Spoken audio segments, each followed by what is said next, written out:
สบายดีพี่น้องมาจุกูสุคนยามมื้อเช้าให้บ่เต้ไปลัดเอาอ่อนสมปลาให้พี่น้องมีสมปลาขายเด้อพี่น้องเด้อนี่สมปลาเอาออกมาซะตัวนี้บ่ ก็เด็กขายประเภทนี้มันมีเวลาขาย สมปลาพี่น้องถ้าอยากก็สั่งได้เด้อพี่น้องเด้อสั่งได้แต่ว่ามื้อมีก็ได้ขายมื้อบ่มีก็บ่ได้ขายนะพี่น้องเนาะนี่ ทางโน้ 3 ถุงพี่น้องเลย3 ถุงนี่มีคนจองแล้วเรียบร้อยพี่น้อง3 ถุงสมปลา การสั่งในสวรรค์เต้ไปส่งให้ถึงบ้านเลย จังสวรรณเขตมีส่งบ่มีพี่น้อง ส่งที่ บ่เต้ไปส่งถึงบ้านถ้าใครอยากสมปลาพี่น้องเลย ส่งที่เราส่งที่ สบายดีเลยลูกสบายดีป้าพ่อเพิ่นไปตลาดมาซื้อขนมให้พี่น้องกินลูกอันนั้นเฮ็ดเต๊กแก๊ก สบายดีพี่น้องสบายดีจะต้องไปเวียกโอ้ได้เนี่ยมาจองรถได้เนี่ยจองตั้งหน้าลงได้เฮ้ยขอจะไปเวียกไปงานนะ พ่อลอยไปก็ตามนะพี่น้องพ่อไปฮอด100 โคกนะลูกยังเบิ่งโทรศัพท์อยู่บ่ได้ขึ้นสวดว่าพ่อกูไปปะกูเลยบอกเลาะให้เลาะหาแล้วค่ะเลาะให้ทางหลังหน้าบ้านแล้วก็เลาะให้ทางหลังบ้าน ทิ้งไปได้ไหม จริงๆนะพ่อไปจนสิฮอดบ่อนเฮ็ดเวียกแล้วล่ะหากะสิมาให้ คนด้านสั่นใช่ป่ะ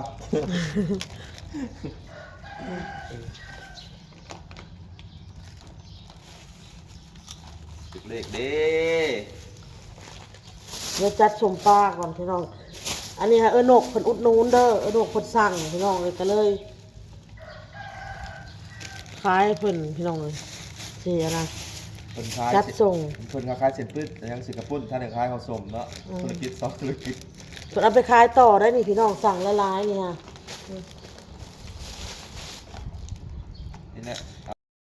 นี่เพิ่นสั่งละลายเพิ่นสิไปขายต่อพี่น้องเลยคอยสิทอดใส่กัน นี่แหละหาธุรกิจแบบง่ายๆธุรกิจแบบมันไม่ต้องใส่เงินเยอะคนใดมีแต่เขาสั่งมาแล้วเอาไป ขายต่อได้กำไรได้กำไรน้อยได้กำไรหลาย ดีกว่าเขา ข่อยยังว่าแข็งแฮงข่อยยังออกไปขายปิ้งซะน้อยแล้วเว้าสุข่อยฟังว่าอันบนภาคทางน่ะเดือน6เขาสิเปิดเดือนหน้านี่แล้วเว้าเขาสิเปิดเอาคนบริษัทเนี่ยเขาจะสิไปเฮ็ดหุ้นก่อนก็ไป ไม่ใช่นะ ดิโดนี่แหละ เออ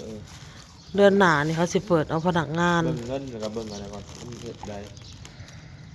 มันก็เห็ดอะไรไกลๆเงิน มันไก่เฮือนเฮา พอตึกมาพอได้ย่างไปรถผมไปเสียค่าน้ำมันรถ บ่ได้เสียน้ำมันรถย่างข้ามทางนี่แหละคันเฮ็ดก็ แต่เบิ่งเงินและเงิน200,000เงิน2 ล้านเงินแพงมันน้อย โอ้ยบ่ได้ละ2 ล้านเฮ้ยมันต้องได้หลายกว่าหัน แบบ4 ล้านโอเคแล้ว 4 ล้านก็โอเคมันไก่เฮือนบ่รุด4-5 ล้านนี่แหละซะน้อยแล้วเว้าค่ะอุ่นข้าวนึ่งข้าวแยกส้มกับพี่น้องส้มปลาจะว่า2ของอนุเพิ่นเอา34พี่น้อง34ห่อเนาะส้มปลานี่นะเดี๋ยวสินับให้แล้ว34ห่อเลยยะ อยากได้จะนอนขอไปเวียกเขาได้นี่ส่วนโมงคน เจ้าได้บ่เอาไปขายบ่เฮ้ย นะ บ่เอาไปขายบ่ บอกเขาสั่งก่อนเขาบอกสั่งแล้วยันตั้งมันบ่ลืมอยู่ใช่วะ แม่นยังแหละ สปอนเซอร์อันนั้นก่อน อันนี้ สุดแดงบอกว่า เจ้าลืมอยู่มาแต่บ่อนเฮ็ดเวียกพุ บ่เวียนให้เพราะว่าสิกินตอนเช้าบ่ลืมมันลืมแม่ลืม ถ้าไปปะใส่บ่อนบ่อนเฮ็ดเวียกบ่จักนะ จะลดบ่อน แกะนะเฮ้ยหาแกะนะยืนให้อยู่ว่ะ แม่กับอันบัดคนว่าจะเกะเนาะ เออ เอาตรงเมียนเด้อข่อยสิว่าให้ฮดทักข่อยยำน้ำเบิดนี่สิฮดโอ้เมียนเลย บ่เอาโต้ลอยลงเมื่อวานนี่อื้อ พี่ยาเด้อโต มาบัดนี้พี่น้องกันกะแกงปีพี่น้องใส่หมูบดเนาะพี่น้องเนาะแล้วก็ผัดยอดหมักบวบใส่ไข่พี่น้องอันนี้คือจานข้าวข่อยพี่น้องเลยข้าวอันนี้ผัดยอดหมักบวบพี่น้องเลยไข่ต้มนะมาพี่น้องกินข้าวน้ำกันเด้อบาดนี้สบายดีพี่น้องมา โตมากินข้าวมันมามันเห็ดหยังน่ะเอาโตมากินข้าวพี่น้องจะเป็นหยังไข่ต้มพี่น้อง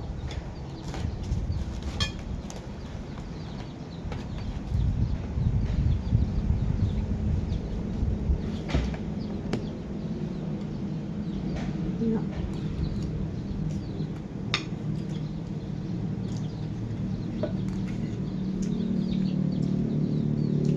เอาโตกินข้าวกับไข่ต้มกินอันนี้ก็ได้เอาโตพี่น้องเรากินมดนะอีหยังอ่ะแต่ว่าเดี๋ยวนี้จะเป็นหยังเราบ่กิน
น้ำหมักบวบ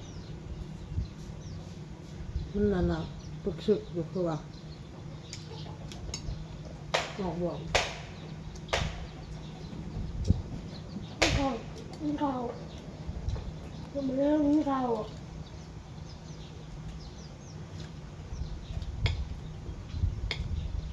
โอ้กินข้าว จากคนที่กินข้าวกลายเป็นคนหมกกินข้าวพี่น้อง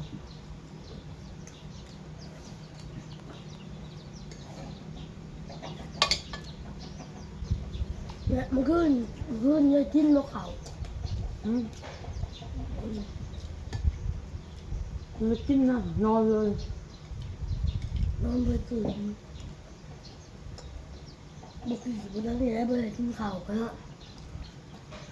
วันนั้นก็คุยเลยคุยกินข้าว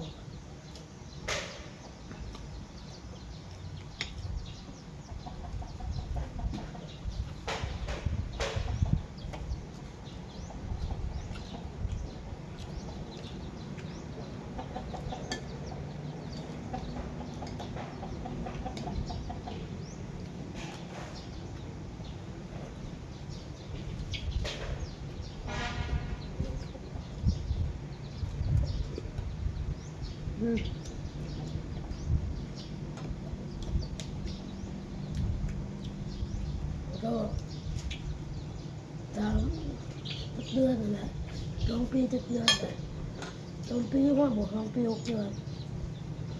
2 ปีหาเดือน2 ปี6 เดือน ตัวก็ต้องเดือนหนึ่งวันต่อวันที่วันสามวันที่แล้วก็นั่นแหละ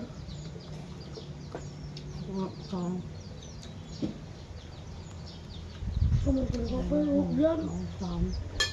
4 5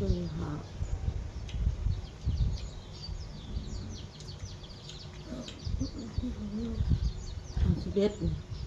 2แล้วก็1 2 3 4เดือน4เดือน1เดือน4 5 เดือนปีกับ2 ปีกับ5 เดือน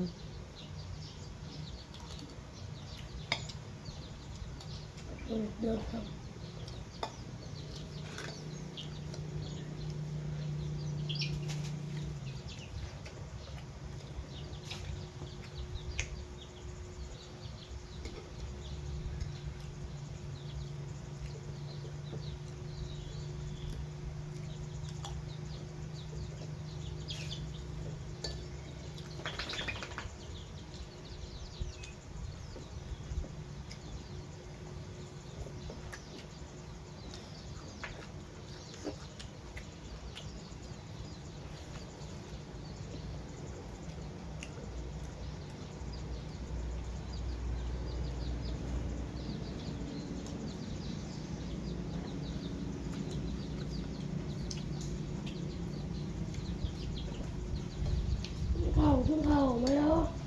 ข้าวมาข้าวมาอ้ำๆนะข้าวมาอ้ำๆนะ ข้าว ฮะไม่ยังลูก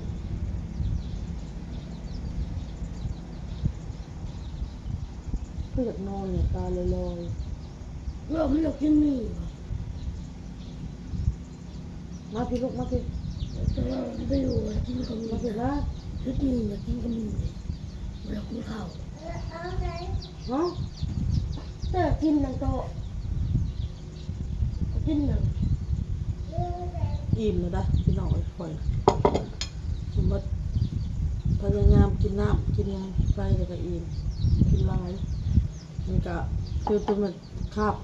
เที่ยงเขาก็จะบริเหตุกับเขาเขาก็จะกินเมนูเก่าเลยพี่น้องเลย แล้วกินข้าวอ่ะพูดกินข้าววะพอกินข้าวนี่ กินไหมลูกเขากินไหมข้าวเปียกในบอนกินไหมวะ เฮ้ยบอกกูโตย เอาโตกินมาโตมันกินหมูมดเราไปกินเปียกมานี่กินเปียกมาโตกินข้าวเปียกไว้เลยข้าวเปียกนี่โต นี่นั่นนี่ กินข้าวเปียกมาไว้กินเปียกมามากินเปียกมานี่มาไว้ แล้วมันเป็นเปียก กินข้าวเปียกมาไว้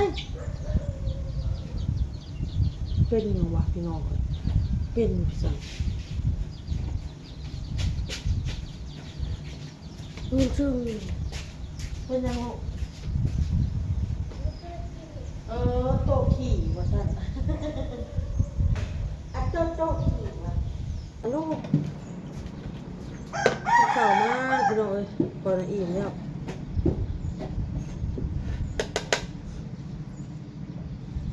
ยิ่ง กินเมื่อกะว่าเฮาอิ่มพี่น้องเฮาก็กะว่าเฮาอิ่มเฮาก็ต้องยาเมื่อคืนกินไข่กินขัวพักมาก็แล้วบ่ได้กินข้าวบ่กินข้าวสับบ่ตู้พี่น้องลงมากินข้าวมานี่กินข้าวลงมาเมื่อยแล้วพี่น้องเอ้ยเมื่อยหยวกเมื่อยหยังแล้วเมื่อวานนี่ก็จุดตีเมื่อวานนี่น่ะกุมกินข้าวเมื่อวานนี่ยังบ่กิน